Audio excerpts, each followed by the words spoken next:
record button, please. All right. Hi, everybody, and welcome to our March Public Health Preparedness webinar. It's crazy to be saying hello to March already, but here we are. Thank everybody for coming tonight. We have a really interesting speaker, and I'm going to get to the Colonel in just a minute. So I want to make a couple quick announcements first. One is it is March, so if you are thinking about your summer schedule, we do have a couple PHP classes that are going to be offered, including 410 and 596 and 594. And Jean, am I missing one? Yeah, You're muted. yeah. So yeah, it won't be 596. Well, 596 is always offered, but Gavin's course, which is, I always get these two confused, but it is going to be, it is the hospital or laboratory risk biosafety sort of thing. I forget what the exact title is, but it's lab biosafety. All right, so if you have any questions about your summer schedule, reach out to Dr. Langrich, reach out to me, and we can help point you in the right direction with those classes. Second announcement is if you are going to be graduating, please make sure that you are watching your emails. Rachel Rager has been sending out emails, commencement announcements. So if you are graduating, we, Dr. Langrich and some of the other faculty members and I all go to the Hershey commencement, which is May 10th. And we love to get to see you and watch you walk across the stage. So if you are graduating, please make sure that you talk to Rachel, do all of your paperwork. And if you want to hang out with us on commencement weekend, make sure that you pick the Hershey commencement ceremony. Two more quick announcements. One of them is next week on Tuesday. So that is going to be the 11th. We are having our monthly IAEM meeting. So if you are interested in emergency management, please come join us. Will, who is online right now, is our IAEM club president. And he is going to be speaking about his personal experiences with emergency management next week. So we would love to have you join us.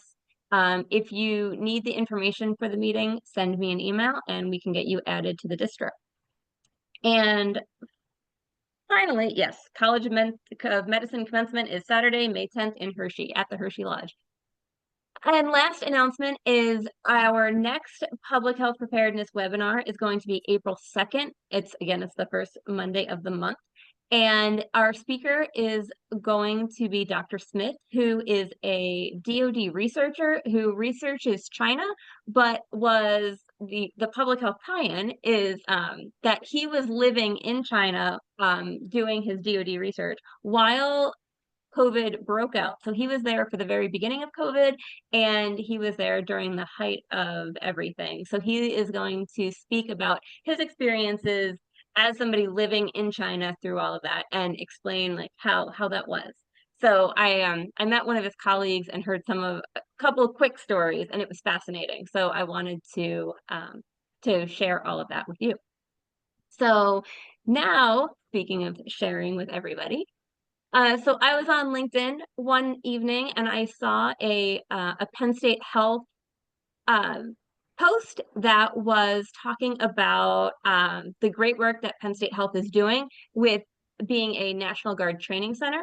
So I thought that was really interesting, both from a Homeland Security and from a public health standpoint. So I reached out to the Colonel and asked if she would be willing to talk about it. And she is here tonight to do just that. So I will let her introduce herself and talk about this great accomplishment that Penn State Health has. So Colonel, I'll turn it over to you. Good evening, everyone. My name is Lieutenant Colonel Jillian Murray. I am, just a little background, I am part of the New Hampshire Army National Guard, working for the National Guard Bureau to stand up this. It's the third trauma training location, only one on the East Coast. The past year, I stood up the one at Honor Health in Arizona. They have an active duty Air Force training program that we added more instructors and a National Guard component.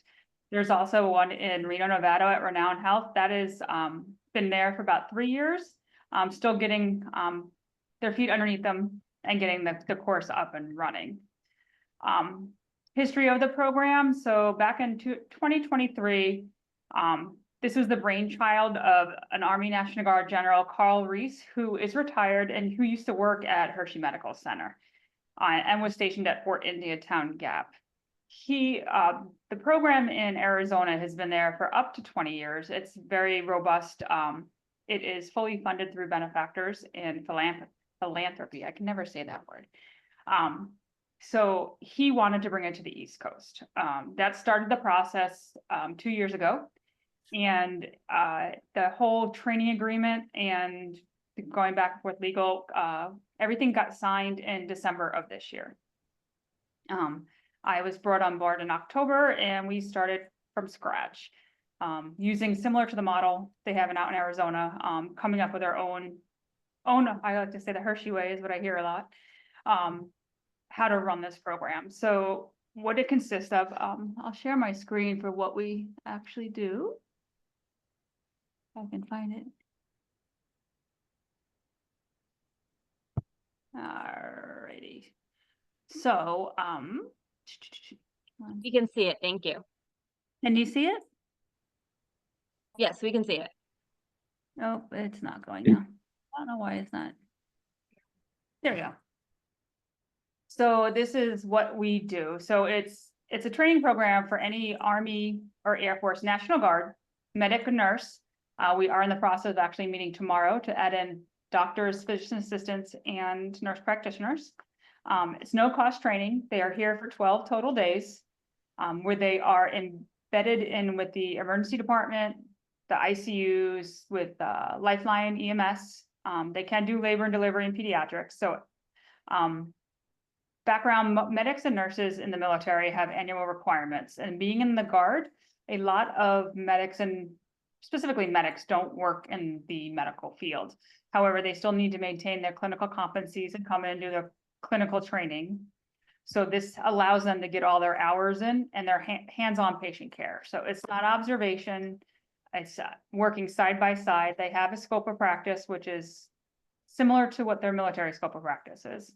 And the same with the nurses. If they're an OR nurse or any specialty nurses, they have to maintain their clinical hours, and we assist them with getting them in those places. That is one of the reasons General Reese had also put up this program, is to get, as we actually I saw, these are my opinions, during COVID, I ran the task force in New Hampshire, and a lot of our medical folks who don't work in the medical field had who were brought on to help out the hospitals and help out with the overflow or even immunizations, didn't have any people skills, hadn't worked on patients. A lot of their training is simulation based or classroom based. So this allows them to, specifically the young medics, to get into the hospital and talk to people. How do they actually care for a live human being? My last deployment in 2015, I had 10 medics and only one worked in the medical field. Most of them work in construction, actually, which is fascinating. So that was the whole point of standing up this program. One of the benefits of it is it's allowing the community, specifically the Hershey community, experience the military, see what we can do, have trust and faith that we can take care of them when there is needed. Similar to when COVID hit, when all of my husband's retired, he was activated for 2 years for COVID.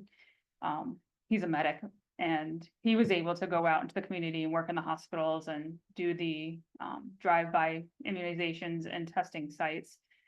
So this gives them faith that we are competent and capable of working with them. It also helps make when we are needed for those type of pandemics or national disasters, it helps us integrate seamlessly with the local hospitals. So they know we're here, they've seen us work. All my students wear their uniforms at work. And we learn their way, they learn our way, so that again, God forbid we are needed again, we can be activated and walk right in and get get our boots running and start working side by side.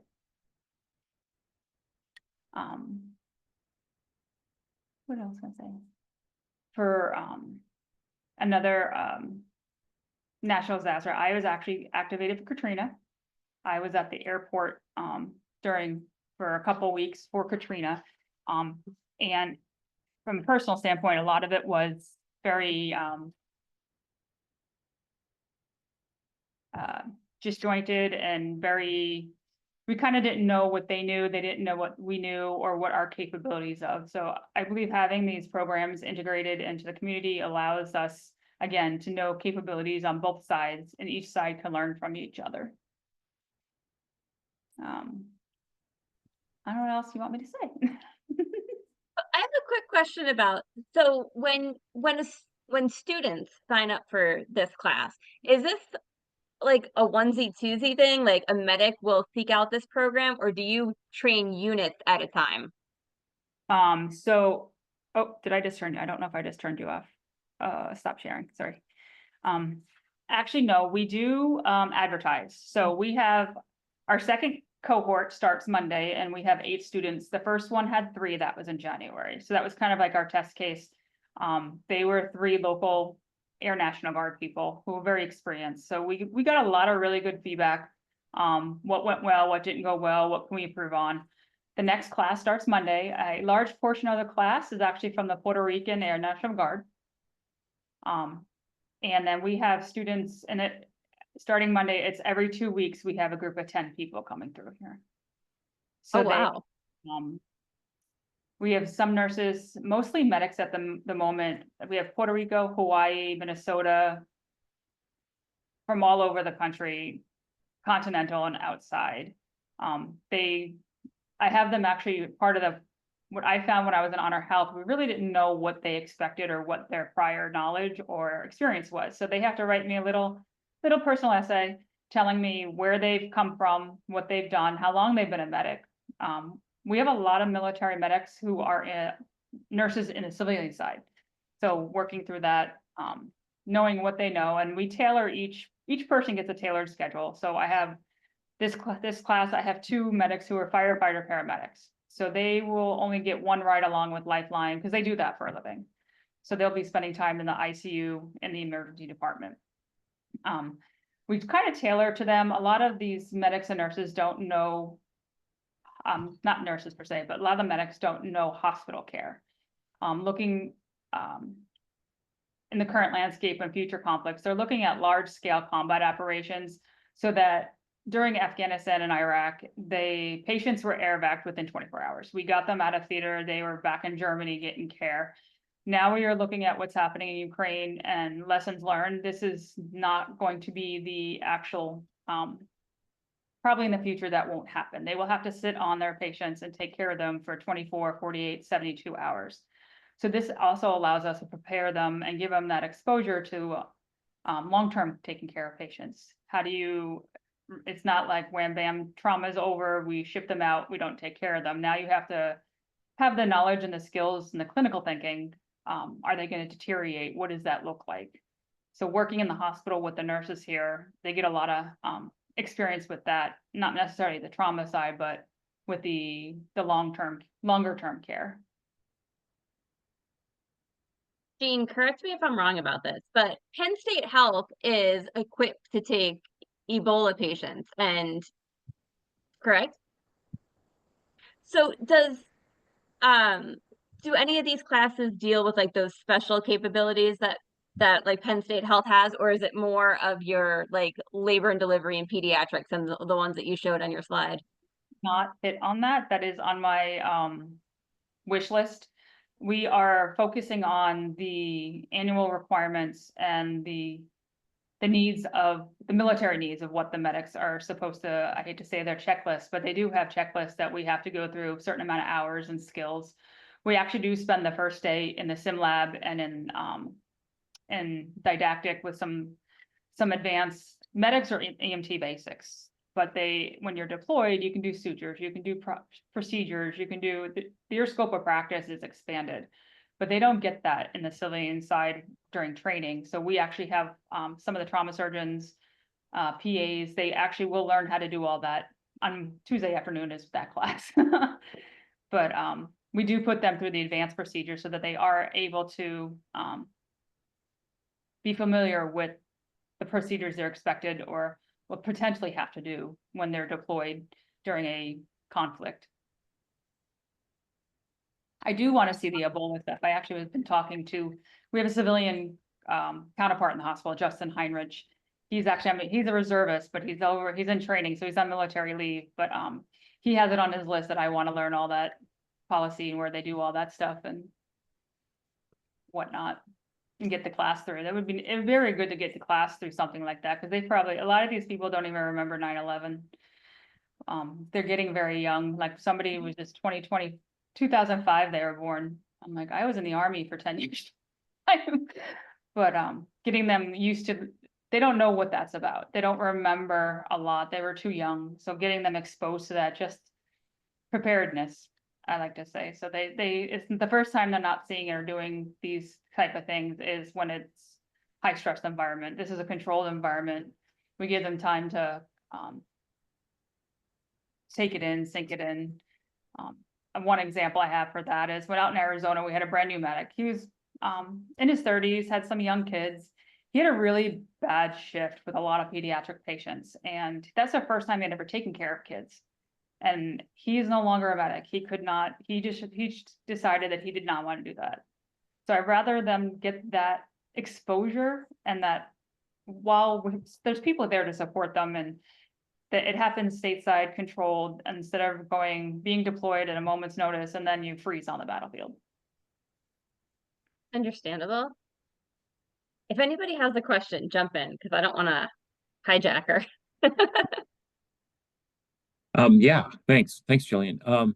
So maybe I missed this, but is Penn State the only place you're doing this in the Northeast, or where all is this taking place?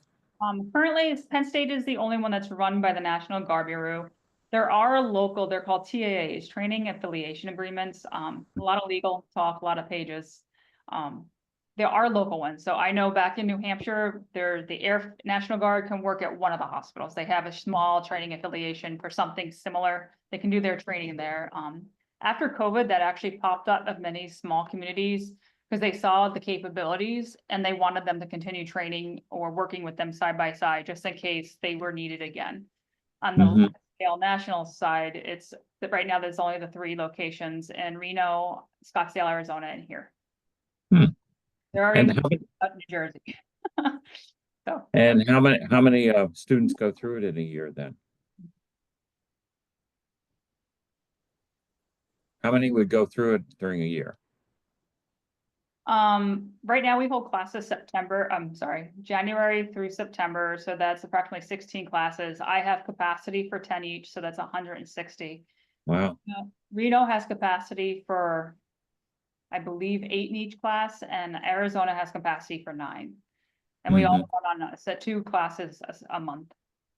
We don't start till January due to funding issues and fiscal year ending at the end of September.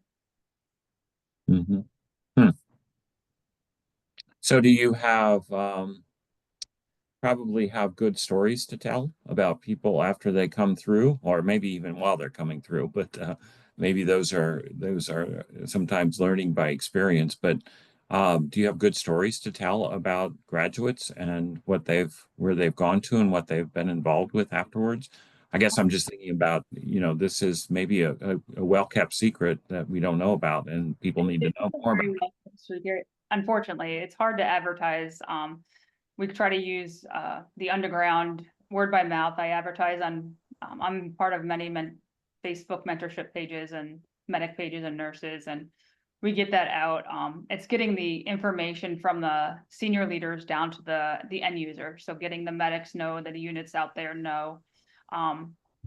We've had a lot of medics who've a couple of the medics, specifically from Arizona, because I was there for a year, and actually 2 of the people from the class in January have already reached back out to see how they can help us. So we are non-funded.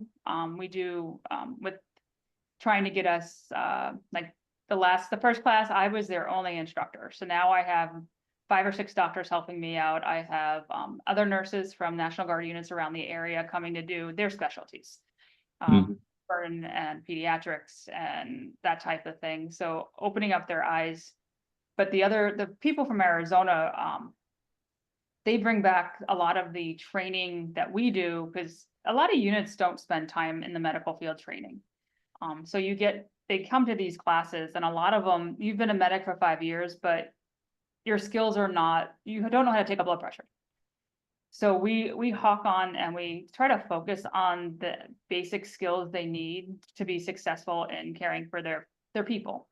And they take this back, a lot of the training models and ideas that we use, they take it back to their units to hopefully put some ideas in their own units so they can do their own training. They can also come to us, but they can also prepare themselves throughout the year to get more training, to get their hands on, to know the concepts and up-to-date concepts.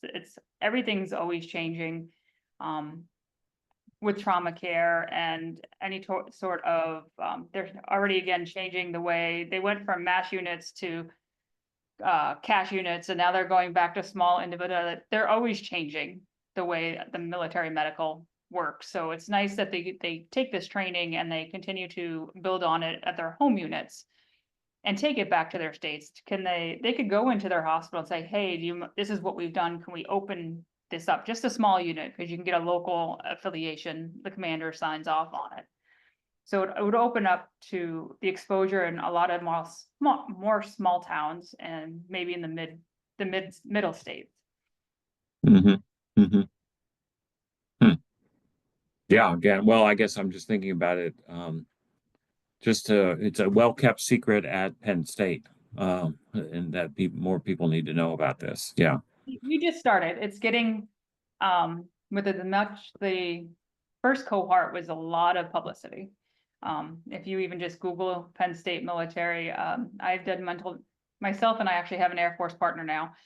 Her and I have done multiple interviews, and they broadcasted our final capstone MASCAL event, trying to get the publicity, trying to get them even in people in Penn State, like I do work in the ER normally, and I wear scrubs, so sometimes people are just starting to recognize during the week I'm in uniform, and on the weekends I'm a regular nurse. So we're trying to get it out there, making sure. I was explaining today that I still get lost in the hospital. So I tend to just walk around all day. Like, we have a student in the next class, 2 students that will be doing labor and delivery, and I don't even know where it is. So I walked around all day today trying to find departments, and people always stop and ask, what are you doing here and what's going on, and trying to get the word out. So, and like I said, the hospital has been extremely welcoming and extremely supportive department. I met this morning with pediatric surgery. They want to get involved. They want to know how we can get next to them in the OR and help and get trained up. And who's the Penn State coordinator that you work with then? Justin Heinrich. He is the trauma program manager. Okay. Huh. So he was the driving force on this side, on the civilian side. And he's been a reservist for 17 years. We can't take on that.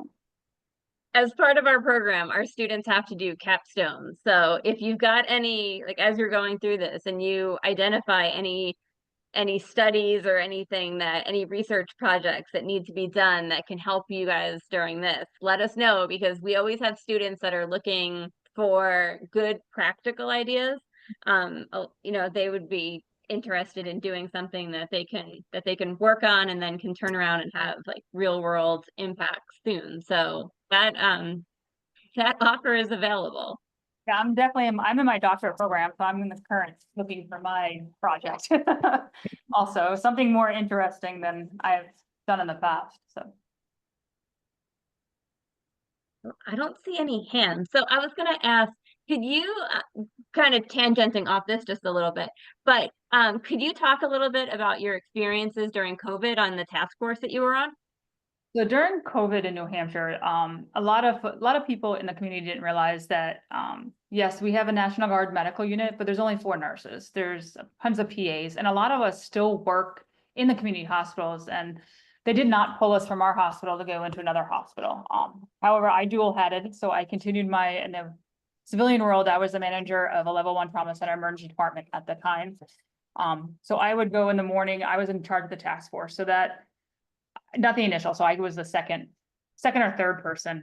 They were rotating us through so my job was I actually stood down all the testing sites. So when I took over, we were setting up all the drive-through vaccination sites. We did a lot of training with medics, and we actually had, we came up with a training program to train non-medical folks on how to give immunizations. So we did have some other people certified through the state surgeon who could do that. So I had to put all that together and ensure they're competent and not going to hurt anybody. And so we worked with we actually took over a hotel, and that was our headquarters. And we worked with the local Department of Health and Human Services, local hospitals, the VA. The VA was very good. They did a lot of the drive-through immunizations for us, but coordinating all the distribution of the vaccinations and who gets what and where goes where, and ensuring that we were able to get it out as fast as possible and nothing expired, and we utilized everything. Interesting.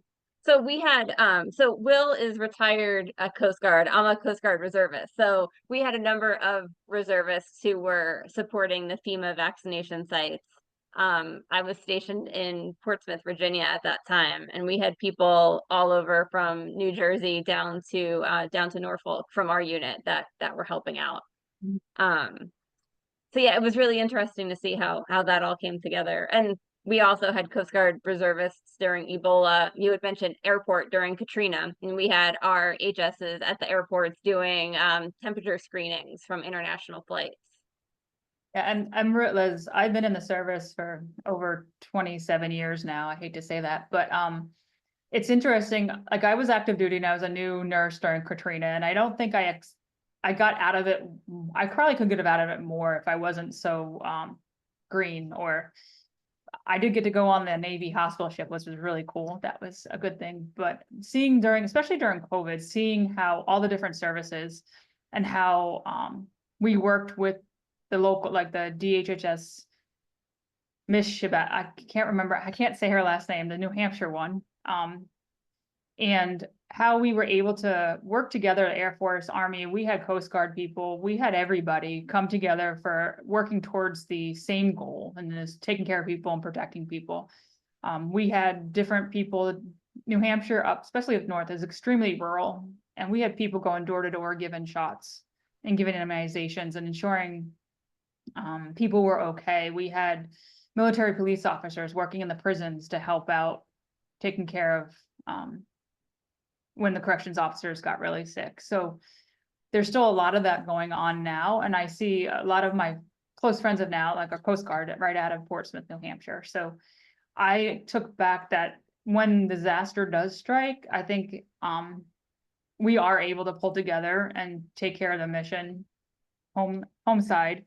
And during my multiple deployments, I know we can take care of trauma. Is not a hard thing for the military medical. It's the local stuff, it's the community stuff that we're not exposed to enough. So I think this program helps them with that. And a lot of the community outreach, and the patients have given such great feedback. The veteran community the veteran population in this community, they see you in uniform and especially taking care of them, the ED, and you can't get over it. They take your ear and they love it and they talk, and I love the old stories, but kind of thing. So I think both the military and also the community are getting, there's a lot of value added on both sides. That's great. All right. I don't see any, I can keep going. So I was just going to throw something in here if I might. So there you go. It's been a minute since I went through the Homeland Security program. I think I graduated back in 2012. But one of the interesting things I remember from one of the first classes I took there was they were going through and talking about risk management and, basically dealing with emergency management, all that sort of stuff.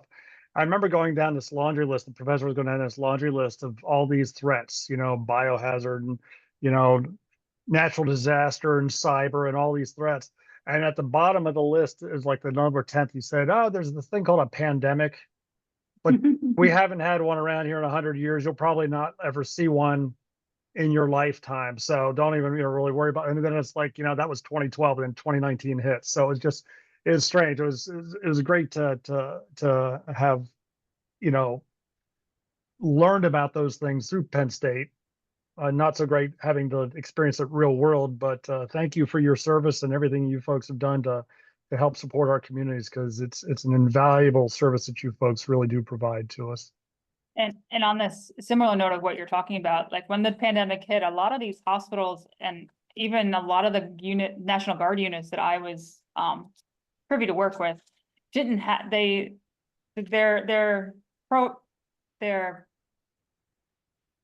processes, their policies were on a shelf collecting dust.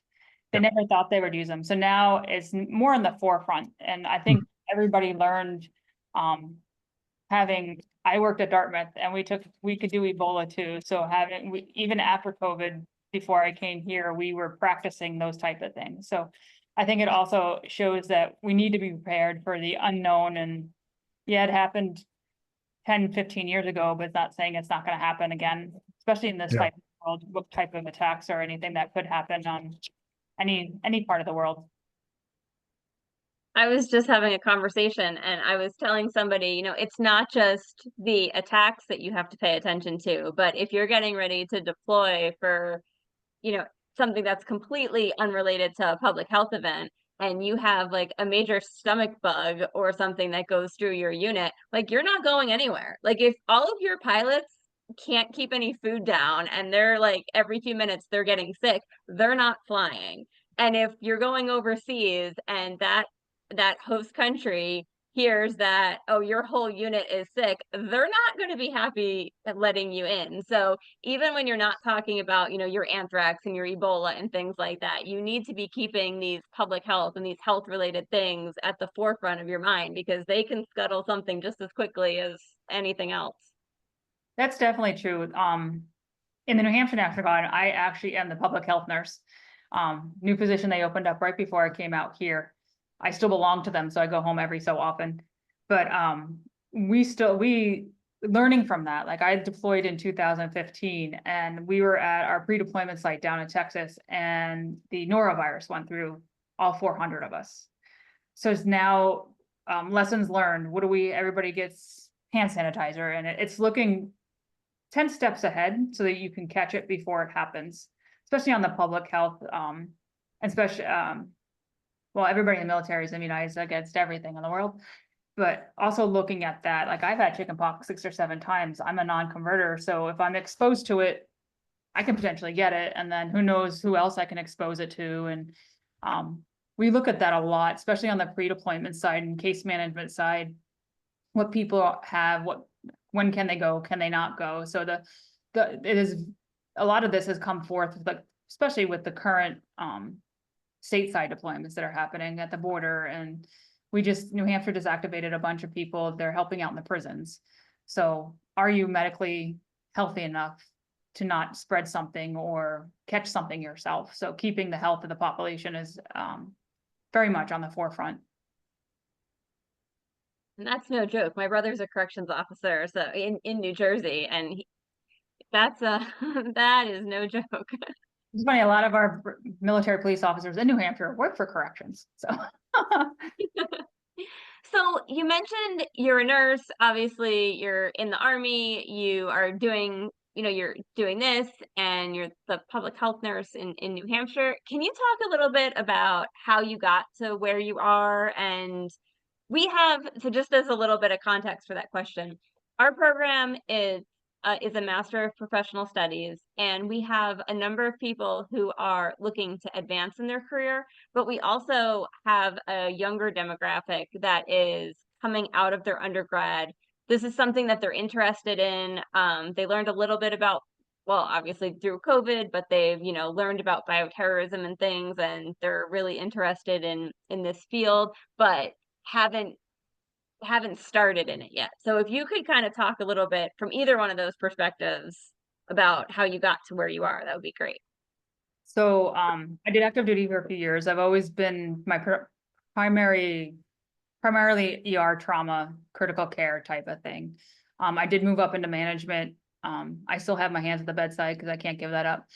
But, especially during COVID is when I got really interested in the emergency management side of it.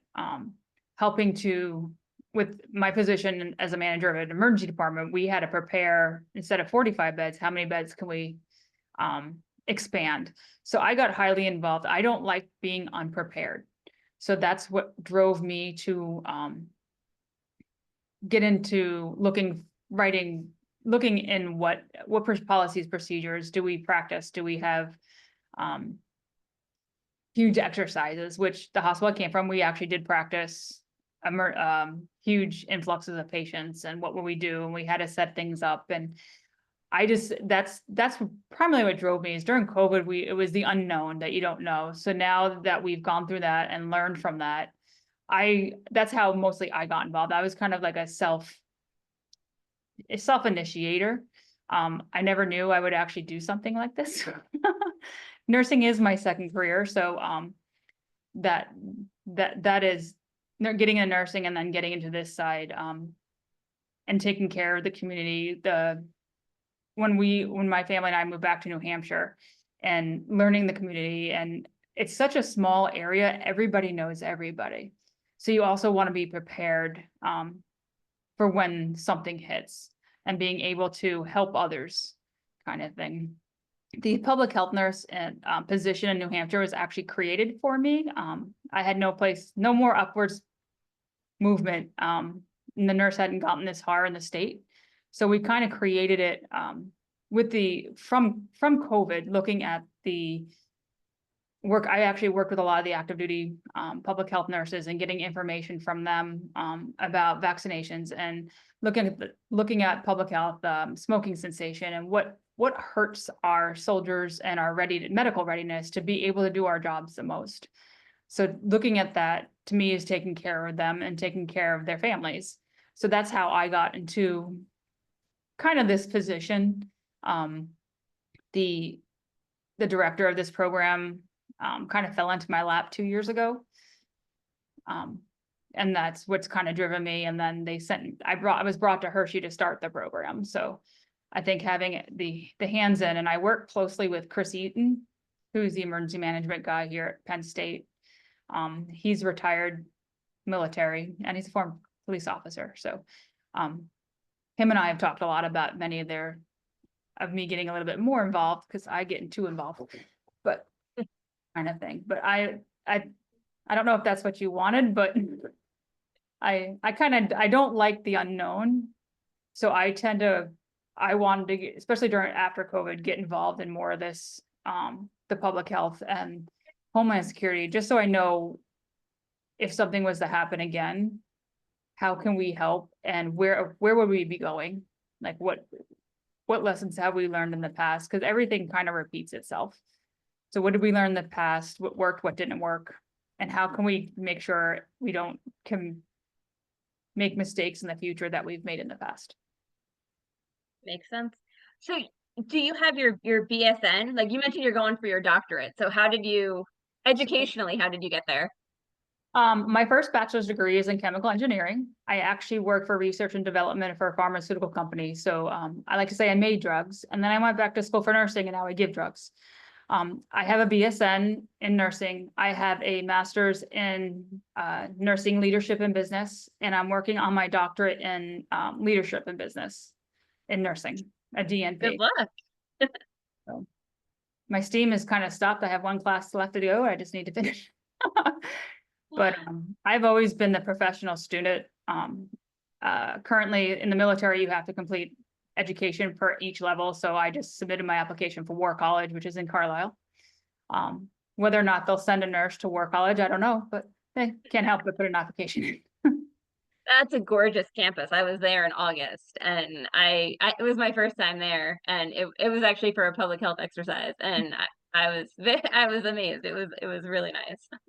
I've been involved in a lot of since 2018. I've done a lot of work with the Air National Guard, and they have 2 huge exercises I won't say annually, I think they're every other year. They have what's called Patriot South, which came from Katrina and the problems they faced with Katrina of utilizing other hospitals. So Patriot South actually crosses state boundaries and involves multiple hospital systems and the Coast Guard. And I actually was a patient, so I got to be flown between different hospitals and they evacuated people. And it was a huge, I think it was a week-long exercise that included the civilian part of it and how can we get the helicopters going and who can we move and where can they move and opening up those lines of communication between the hospital systems and say, this was held at Dobbins Air Force Base in Georgia. So Georgia, and we also concluded the Carolinas and Louisiana. So opening those conversations between just the civilian hospitals and with us so that there's a plan in place. So a lot of stuff that happened in Katrina that didn't go well won't happen again, or we have some sort of plan to make it better. There's also Patriot North, which is another exercise they hold up in, I think 2 years ago, it was Michigan. I have not actually participated in that one. I've only gone south. But they are working with the civilian counterparts, and the National Guard also has the CST teams that are full-time. I know the one in New Hampshire supports a lot of, like, was at the Boston Marathon, there was at the Super Bowl there. I have a lot of good coworkers that work full-time with the CST teams, and they also have the Air Force one, which I can't think of the name of it right now. They're positioned all over the country with stockpiles. And so it's interesting to go through those exercises and see what the capabilities are and whatnot. So that really intrigues me. Another thing I was thinking, when going back to the class for a minute, you would mention that the end of the class is like a mass casualty drill. Is it maybe if you are looking for participants to be patients and maybe we can coordinate where we've had students say that, like, if there's something going on in Hershey, that they would be interested in coming up and participating. So maybe we can have we can coordinate and we can have a bunch of public health preparedness students help out as your victims. That we're hoping to get, Chris and I are working on getting more. We don't see it mostly probably to the end of the summer once we get also getting like the Air National Guard, getting the helicopters. Our home classroom is a Lions Reach emergency management trailer. So that's parked outside off of Hope Drive. So that's our main base. So we are hoping to get the Air Force. We was just actually had a meeting yesterday with the Air National Guard, with the critical care access teams and how we can get them that they land the plane north and then they have to bring the patient to us or have to come get our patient. And then, so everybody knows how all those changes and how to move a patient through the system. And we use a lot of mannequins, but my hope is once we get larger class sizes, we will be soliciting volunteers to be our victims, I could say. But we took my Air Force Senior Master Sergeant Sunshine Doucette is my partner in this program, and she just took a class on moulage so we can paint some people up. Let me know when you're at that point and maybe we can coordinate and put something together. Yeah, I have all these great big ideas, but we gotta take baby steps to make sure everything stays successful. Understandable. Definitely one of those crawl, walk, run situations. All right. Does anybody else I feel like I'm monopolizing the conversation. So if anybody has any questions, feel free to, throw a hand up, put it in the chat, unmute. Jean did ask if we could get a copy of that slide that you had. So if you wouldn't mind sending that to me, that would be great. I'll send you the updated one. It's gone through many changes. I don't think I have to look on my work computer. No problem. Anybody? But I also have a small briefing that we give to all the different departments in the hospital to educate them on what we do. I can send you that too. Oh, that would be great. What we can do with their scope of practices and how we can help and what we're looking for just inside the medical center itself. That would be great. Thank you. So just a little follow-up on that. So how long is that presentation then? Maybe 5 slides, 6 slides, not too long. It's very short. hmm You want something longer, I can come up with something. But well, I no, know we I have one from the Arizona is program that they actually give annually to the state representatives and their benefactors. I'm in the process of trying to tailor that to Penn State. Haven't gotten quite finished with it yet. More of a Yeah. public one and public speak instead of military medical speak. Yeah, well, I'm just thinking, I don't have a real plan here, but so Jen and I are both in the Department of Public Health Sciences, which is a non-clinical department. So you probably wouldn't find a lot of, we're a non-clinical department, but we are a public health department. So I was just thinking about how that would interact with our folks then as well. We do offer an MPH and a DRPH program as well. And then also I was just thinking about, again, I think it's such a great thing that Penn State Health is doing. And so people like on the government side of things, government relations and philanthropy need to know about what you're doing as well. I don't know how it would particularly help out us per se, our public health preparedness program, but it certainly might help you all out and certainly Penn We State did Health have a as lot well. of- We had representatives at that first capstone event from the government's office. Okay. I know that our governmental affairs office is in close contact with them about, especially since it's with the military and talking back and forth, and we go through all the Good. public affairs people in DC too, so. Okay. You got that covered. Okay, good. Good. Yeah. And when you're Yeah. in all of your Facebook mentoring groups, you can tell them all about our Master of Homeland Security Public Health Preparedness Program. Right. Point them in our direction. How long is the program? It's 33 credits. We have some students who do one class at a time. We had one student who did it in like 3 semesters, I think Monica did it in. Yeah, she was on fire. Is it all online or is it? It is. There's no in-person requirement, and it's been online its whole time. This is actually 2025 is its 20th anniversary.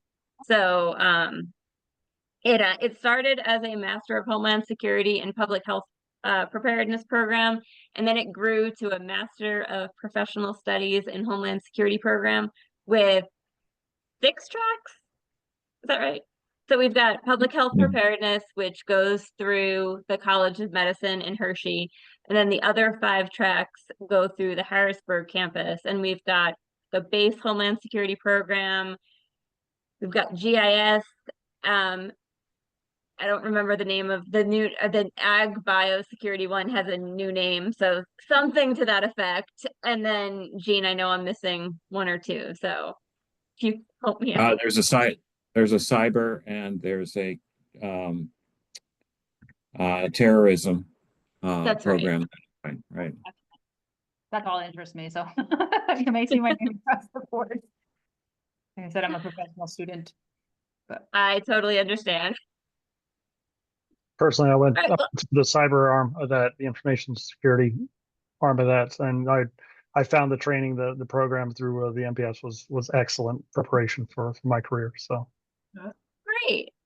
So can I just ask you real quick, I posted this, the link to this to a number of different Penn State groups. Where did you see it, Michael? it just popped up on my email this morning. I'm not sure how I mean, I'm sure I probably have received these before. Just tonight was a night where I could hop online and participate. So thanks for the Nice. invitation. Appreciate it. No problem. I'm trying to hit as many places as I can and really spread the word, because every month we've got great speakers, and we love to have as many people attend as we can, and then we post the recordings so that way even more people can take advantage of them. We should connect offline. I would love to be participate in this if I could. I do a lot of career mentorship for folks looking to get into the industry. I spent actually big connection with Penn State Health. Worked with you guys for 14 years before moving up the road to the competition, but still do a lot of like I say, mentorship with folks in high schools and colleges and stuff like that. Always willing to talk to folks. In fact, we're going to be at Milton Hershey School next week to talk to a bunch of the kids over there about getting into IT healthcare and cyber and that sort of thing. So Nice. I just put my email address in the chat.